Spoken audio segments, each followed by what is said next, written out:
नमस्कार मित्रांनो, तुम्हा सगळ्यांचं पुन्हा एकदा माझ्या यूट्यूब चॅनलवर मी मनापासून स्वागत करते. आजच्या व्हिडिओमध्ये आपण संकलित मूल्यमापन म्हणजे द्वितीय सत्र इयत्ता 5वीचा परिसर अभ्यास 1 याचा सराव पेपर पाहतोय. मित्रांनो, येणाऱ्या परीक्षेच्या दृष्टीने आपण सराव करून घेत आहोत, त्यामुळे व्हिडिओ काळजीपूर्वक बघा, नीट बघा, दिलेल्या प्रश्नांच्या उत्तरांचा नीट अभ्यास करा. चला तर मग सोडवूया. बघा, तोंडी व प्रात्यक्षिक चाचणी गुण असणार आहेत तुमचे 6. त्यातला पहिला प्रश्न आहे मित्रांनो, पुढील प्रश्नांची एका वाक्यात उत्तरे सांगा. हे तुम्हाला तोंडी सांगायचे आहेत, गुण असणार आहेत 4. त्यातला पहिला प्रश्न पाहतोय, वाहतुकीच्या 3 साधनांची नावे सांगा. त्यामध्ये तुम्ही उत्तर देऊ शकता बस, रेल्वे आणि विमान ही वाहतुकीची 3 साधने आहेत. प्रश्न दुसरा, दळणवळणाची 3 साधनांची नावे सांगा. तर बघा, मोबाईल, वर्तमानपत्र आणि टी व्ही ही दळणवळणाची 3 साधने आहेत. प्रश्न तिसरा आहे, प्रदूषण कमी करण्यासाठी काय काय करता येईल. उत्तरात तुम्ही सांगू शकता प्रदूषण कमी करण्यासाठी जास्तीत जास्त झाडे लावली पाहिजेत, खाजगी वाहनांऐवजी सार्वजनिक वाहतुकीचा वापर केला पाहिजे आणि कचरा उघड्यावर जाळणे टाळले पाहिजे. प्रश्न चौथा आहे बघा, संगणकाचे फायदे सांगा. तर त्यामध्ये बघा, संगणकाचे काय फायदे होतात. तर संगणकामुळे कठीण आकडेमोड जलद गतीने करता येते, माहिती साठवून ठेवता येते आणि इंटरनेटमुळे जगभरातील माहिती एका क्लिकवर मिळवता येते. प्रश्न 5वा आहे, मोबाईलचा प्रमाणाबाहेर वापर केल्यास कोणते दुष्परिणाम होतील.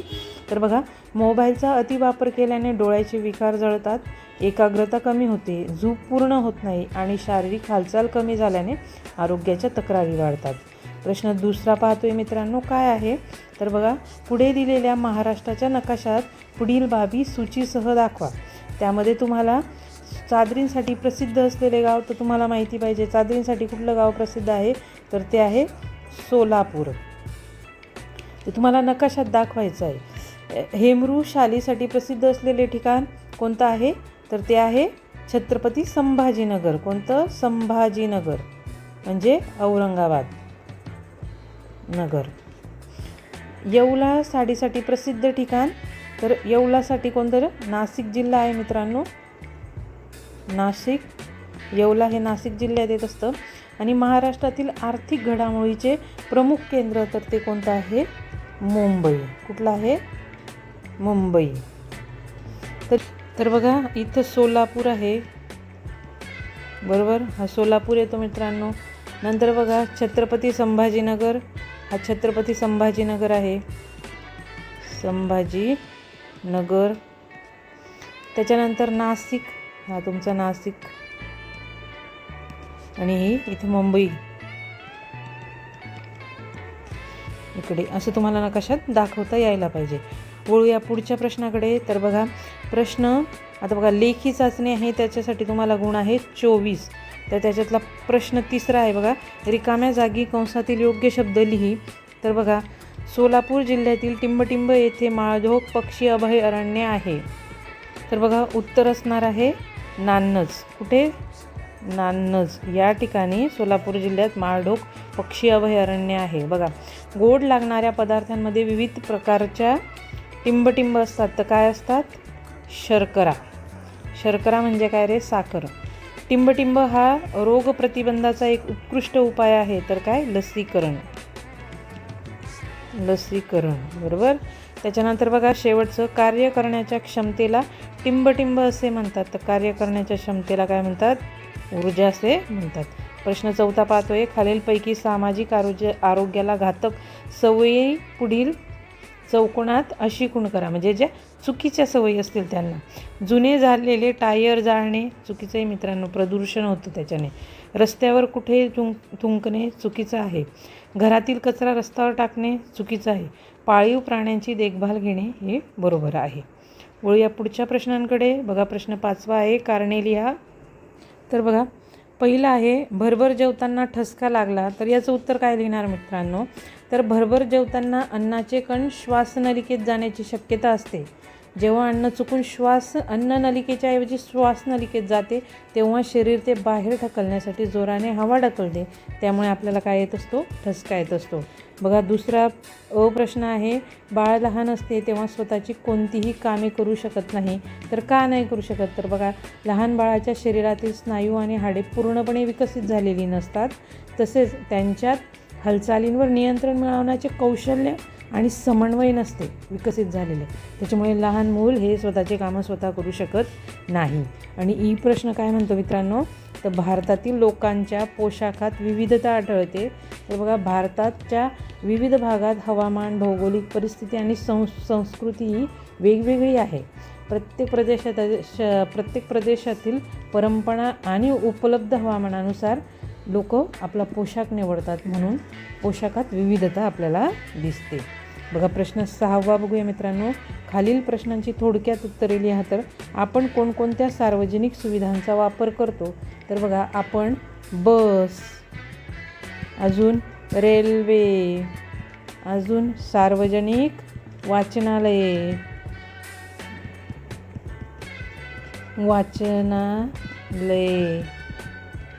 शाळा, उद्यान, पाणी पुरवठा यासारख्या सार्वजनिक सुविधांचा आपण वापर करत असतो. प्रश्न आ बघा, प्रत्येक मानवात कोणत्या विविध भावना असतात? तर बघा, प्रत्येक मानवात आनंद, दुःख, राग, भीती, प्रेम, आश्चर्य यासारख्या भावना असतात. आता तुम्ही आत्मसात केलेली कोणतीही 3 कौशल्ये लिहा. तर तुम्हाला कोणते कौशल्य येतात? मग तुम्ही तुमच्या मनाने उत्तर लिहू शकता. तर बघा, सायकल चालवणे,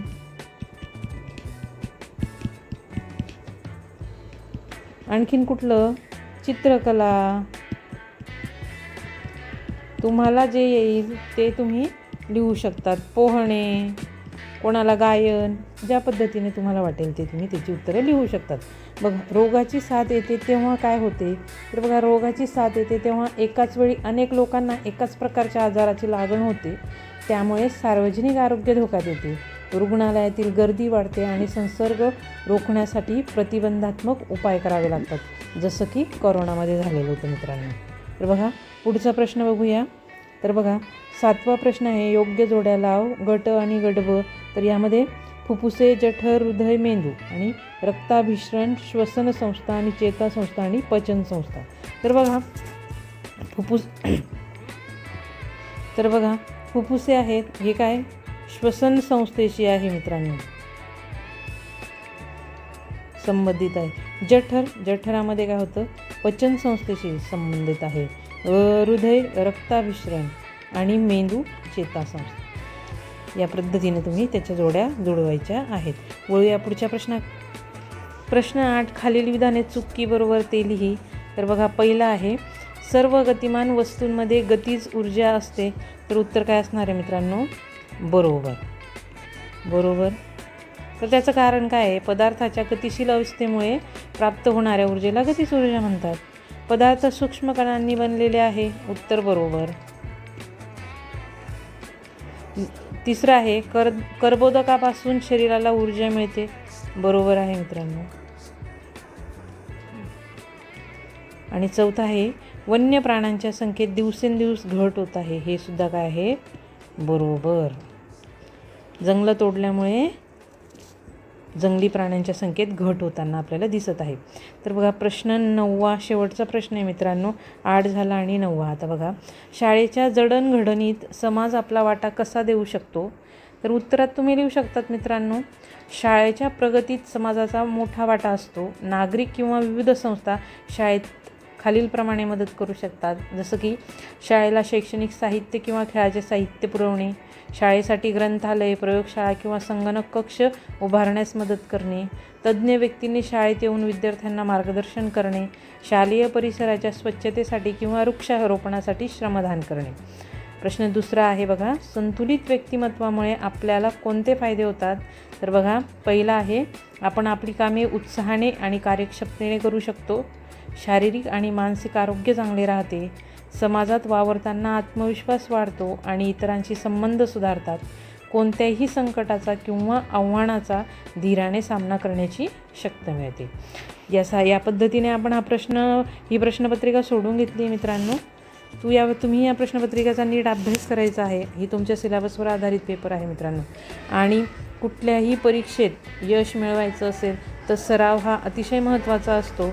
आपल्यात कुठलीही एक्झाम, मंथन असो, कोणतीही एक्झाम असो, अगदी तुम्ही MPSC UPSC जरी घेतली तरी ते विद्यार्थी पूर्वीचे ज्या प्रश्नपत्रिका असतात त्यांचा जास्तीत जास्त सराव करत असतात मित्रांनो.